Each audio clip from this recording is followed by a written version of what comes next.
Knee pain, back pain, shoulder pain, ఎటువంటి మొండి నొప్పులనైనా తగ్గించే clinic Indo British advanced pain clinic.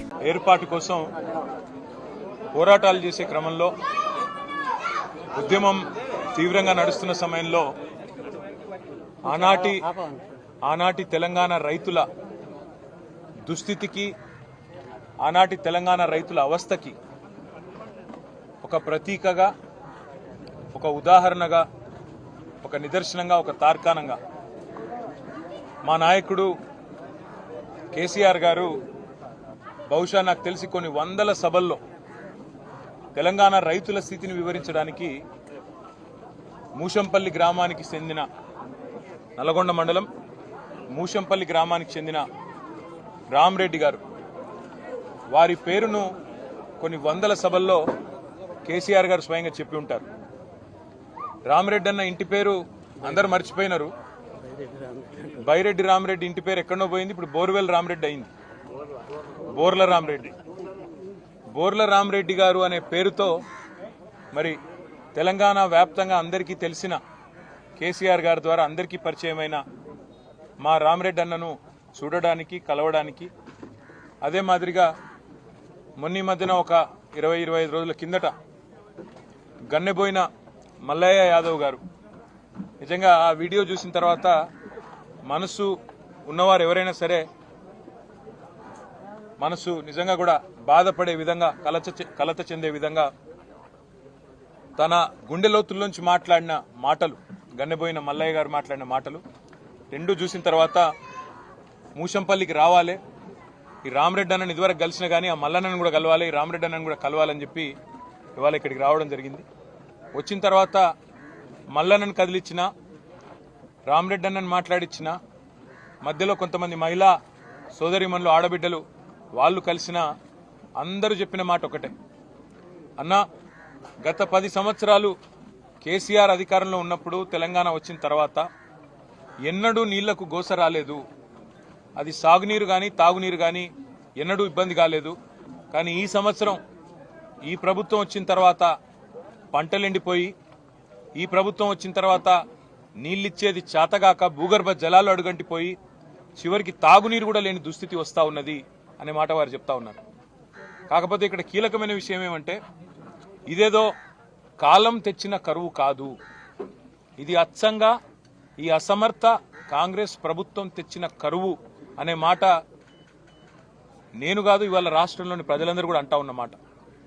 ఒకవైపేమో Kaleshwaram project విఫల ప్రాజెక్టుగా చిత్రీకరించి అందులో ఏదో జరిగిపోయింది అనే ఒక భ్రమ కల్పించి కాళేశ్వరమే ఫెయిల్యూర్ అనే ఒక బద్నాం చేయడానికి ఉద్దేశపూర్వకంగా అక్కడ నీళ్లు ఉండి నీళ్లు ఇవ్వకుండా, నిన్న కేసీఆర్ గారు నల్లగొండకి సూర్యాపేటకు వచ్చిపోతే ఆ దెబ్బకు జడిసి 5 తారీఖు నాడు కేసీఆర్ గారు కరీంనగర్కు వస్తున్నారంటే ఆ దెబ్బకు జడిసి నిన్న Nandi pump house, Gayatri pump హౌజ్లో నిన్న నీళ్లు చాలు చేసి ఎల్లంపల్లి నుంచి నీళ్లు ఎత్తిపోసి ఇవాళ కరీంనగర్లో అక్కడ నీళ్లు ఇస్తా ఉన్నారు. నిన్నటిదాకా కాళేశ్వరం ఫెయిల్యూర్ అని చెప్పిన ప్రభుత్వం ఇవాళ అదే కాళేశ్వరం ఎక్కడెక్కడైతే బాహుబలి మోటార్లు పెట్టి కేసీఆర్ గారు ఇన్ని రోజులు గోదావరి నీళ్లను తెలంగాణ బీళ్లకు మళ్లిచ్చినారో ఇవాళ అవే నీళ్లను ఇవాళ కరీంనగర్ జిల్లాలో ఇస్తా ఉన్నారు. అదే పద్ధతుల్లో కేసీఆర్ ఉన్నన్ని రోజులు ఇక్కడ నాగార్జున సాగర్లో మరి బ్రహ్మాండంగా ఎన్నడూ ఇబ్బంది లేకుండా కావలసినంత నీళ్లు రైతాంగానికి టైలెండ్ దాకా ఇచ్చిన ఘనత కేసీఆర్ గారు. ఇదే మూషంపల్లిలో సరిగ్గా ఇదే నెల ఏప్రిల్ నెలలో పోయిన సంవత్సరం బ్రహ్మాండంగా చెరువు నిండు కుండలాగుండే. ఇప్పుడే రామరెడ్డి అన్న చెప్తున్నాడు, నేను గత 10 ఏళ్లలో ఒక్కసారి కూడా బోర్ వేయాల్సిన అవసరం పడలేదు, అంతకుముందు 90 పైన బోర్లు వేసిన, మళ్ళీ ఇప్పుడు ఈ ప్రభుత్వం వచ్చినాక ఈ 100 రోజుల్లో మళ్ళీ 4-5 బోర్లు వేసినా అని చెప్పి ఆయన ఇంటి ముందు వేసిన బోర్ను ఇప్పుడే రామరెడ్డి గారు స్వయంగా తీసుకొని పోయి చూపెట్టినాడు. అంటే ఇది ఈరోజు తెలంగాణ రైతాంగం యొక్క దుస్థితి, చేతగాని ప్రభుత్వం వల్లనే వచ్చింది అనే మాట కూడా నేను విజ్ఞప్తి చేస్తా ఉన్నా. ఇవాళ ఒక మంత్రి గారు అంటున్నాడు, వ్యవసాయ మంత్రి, ఇది కాలం తెచ్చిన కరువు అంటున్నాడు. అయ్యా మంత్రి గారు, ఇది కాలం తెచ్చిన కరువు కాదు, చేతగాని నీ ప్రభుత్వం, చేతగాని కాంగ్రెస్ తెచ్చిన కరువు, 100% నీళ్లుండి ఇవ్వలేని అసమర్థ ప్రభుత్వం తెచ్చిన కరువు. మీకు 110 రోజులు సరిపోలేదా? మూడు పిల్లర్లలో సమస్య వస్తే 3 నెలలు సరిపోలేదా? సమస్య రెక్టిఫై చేసి దాన్ని సరిదిద్ది నీళ్ళు ఇచ్చేదానికి సరిపోలేదా? నిజంగా మా జగదీష్ రెడ్డి గారు చెప్తా ఉంటే నేనేమో అనుకున్నా, 100 రోజుల్లో నిజానికి 100 టీఎంసీలు లిఫ్ట్ చేసే అవకాశం ఉండే, పంటలు ఎండిపోకుండా చూసుకునే పరిస్థితి ఉండే. కానీ ఇరాల ఈ కాంగ్రెస్ ప్రభుత్వం కేవలం కేసీఆర్ను బదనాం చేయాలి, ఏదో ఒక చేసి మళ్ళీ ఒకసారి ఆ ప్రాజెక్టు విఫల ప్రాజెక్టుగా చూపెట్టాలనే ఒక చిల్లర తాపత్రయంతో ఇవాళ ఈ రకమైన పరిస్థితి అవస్థ రైతాంగానికి తీసుకొచ్చిన మాట వాస్తవం. అందుకే రాష్ట్ర ప్రభుత్వాన్ని నిన్ననే మా నాయకుడు కేసీఆర్ గారు డిమాండ్ చేసినట్టుగా మేము డిమాండ్ చేస్తా ఉన్నాం. ఎకరానికి ఎక్కడెక్కడైతే పంట నష్టం ఇవాళ లక్షల ఎకరాల్లో జరిగిందో ఎకరానికి 25,000 రూపాయలు పంట నష్ట పరిహారం చెల్లించాల్సిందే. తప్పకుండా ఇది మీరు తెచ్చిన కరువు, మీరు తెచ్చిన సమస్య, రైతాంగానికి ఇది మీరు పెట్టిన తెచ్చిన దుస్థితి. కాబట్టి 25,000 నష్టపరిహారం ఇచ్చి తీరాల్సిందే. నెంబర్ 1. నెంబర్ 2, ఇప్పటి వరకు ఒక్క మంత్రి గాని ముఖ్యమంత్రి గాని రైతుల దగ్గరికి వచ్చి పలకరించిన పాపాన పోలేదు. వాళ్ళ ప్రధాన ప్రతిపక్షంగా బీఆర్ఎస్ ఏమో మొత్తం వ్యవసాయ క్షేత్రాలు తిరుగుతుంటే, పంట పొలాలు తిరుగుతుంటే, ఎక్కడికక్కడ రైతులను కలిసి వారిలో ధైర్యాన్ని నింపే ప్రయత్నం చేస్తుంటే, స్వయాన ప్రధాన ప్రతిపక్ష నాయకుడు కూడా ఇవాళ ఆయన ఆరోగ్యాన్ని లెక్క చేయకుండా, వయసును లెక్క చేయకుండా ఇవాళ 3-4 జిల్లాలు తిరిగి మరీ రైతులను పరామర్శించి ధైర్యం చెప్తుంటే ముఖ్యమంత్రి గారు ఎక్కడున్నారండి? మంత్రివర్గం ఎక్కడున్నది? రైతాంగానికి ధైర్యం చెప్పే బాధ్యత మీ మీద లేదా? మీరే కదా చెప్పింది, పొంకనాల పోతిరెడ్డి గారు, రేవంత్ రెడ్డి గారు 2 లక్షల రుణమాఫీ చేస్తా డిసెంబర్ 9 నాడని డైలాగులు కొట్టింది ఎవరు? మీరు కాదా? మరి ఎక్కడ పోయింది నీ 2 లక్షల రుణమాఫీ? అందుకే మేము రాష్ట్ర ప్రభుత్వాన్ని డిమాండ్ చేస్తా ఉన్నాం, 2 లక్షల రుణమాఫీ కూడా చేసి తీరాల్సిందే. ఇన్నాళ్ళు నీళ్లుండి కూడా మోసం చేసినందుకు రైతాంగానికి క్షమాపణ చెప్పాల్సిందే. అదే మాదిరిగా అన్నింటికన్నా ముఖ్యంగా ఇవాళ తీవ్రమైన దుస్థితిలో ఉన్న రైతులను కాపాడుకోవడానికి ఒకవైపు నష్టపరిహారం ఇవ్వాల్సిందే. ఇంతవరకు రైతు బంధు కూడా మొత్తం వేయలేదు, రైతు బంధు కూడా ఇంతవరకు మొత్తం వేయలేదు. రైతు బంధు కూడా మొత్తం చెల్లించాల్సిందే. 15,000 అన్నారు మీరు ఇస్తా అని, కానీ 10,000 కూడా ఇవ్వలేని అసమర్థులు మీరు. కాబట్టి రాష్ట్ర రైతాంగానికి మేము చేసే విజ్ఞప్తి ఒకటే, మీ పక్షాన భారత రాష్ట్ర సమితి ఉంది, కేసీఆర్ గారు ఉన్నారు. 100 రోజుల్లోనే ఇప్పటికే 200 మంది పైచిలకు రైతులు ఆత్మహత్య చేసుకున్న పరిస్థితి ఇవాళ కాంగ్రెస్ ప్రభుత్వం వచ్చిన తర్వాత. కానీ రైతులకు మా ప్రార్థన, గుండె చెదరవద్దు, ధైర్యంగా ఉండండి. మీకోసం కేసీఆర్ గారు స్వయంగా తిరుగుతా ఉన్నారు. 5 తారీఖు నాడు కేసీఆర్ గారు కరీంనగర్ జిల్లా కూడా పర్యటించబోతా ఉన్నారు, రాజన్న సిరిసిల్ల జిల్లా కూడా రాబోతా ఉన్నారు. తప్పకుండా రాష్ట్ర వ్యాప్తంగా ఆందోళనలకు శ్రీకారం చుడతాం.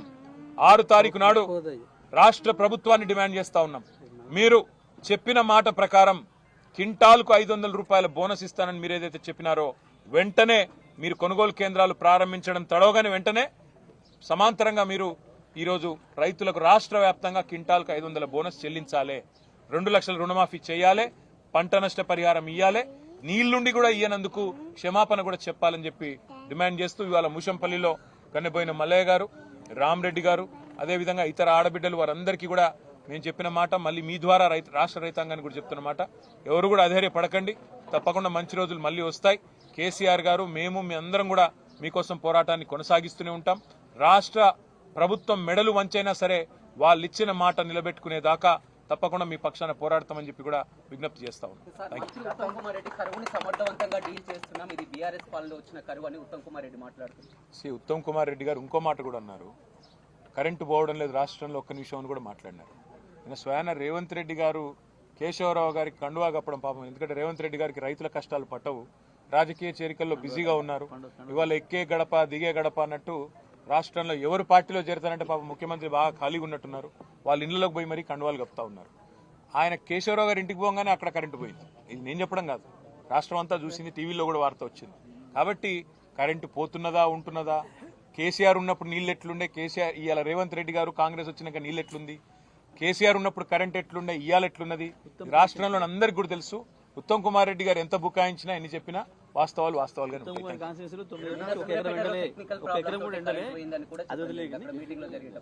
ఉత్తమ్ కుమార్ రెడ్డి గారి కాన్స్టిట్యూన్సీలో 9 సంవత్సరాల నుంచి 1 ఎకరం పంట ఎండలే.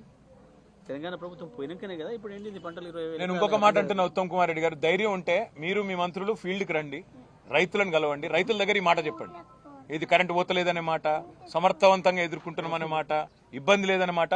మేము తిరుగుతున్నట్టు రైతుల మధ్యకి రండి, తిరిగి మాట్లాడండి, రైతులే మీకు సమాధానం చెప్పండి. మూషంపల్లికి రేపు రమ్మని ఆడియో బెస్ట్.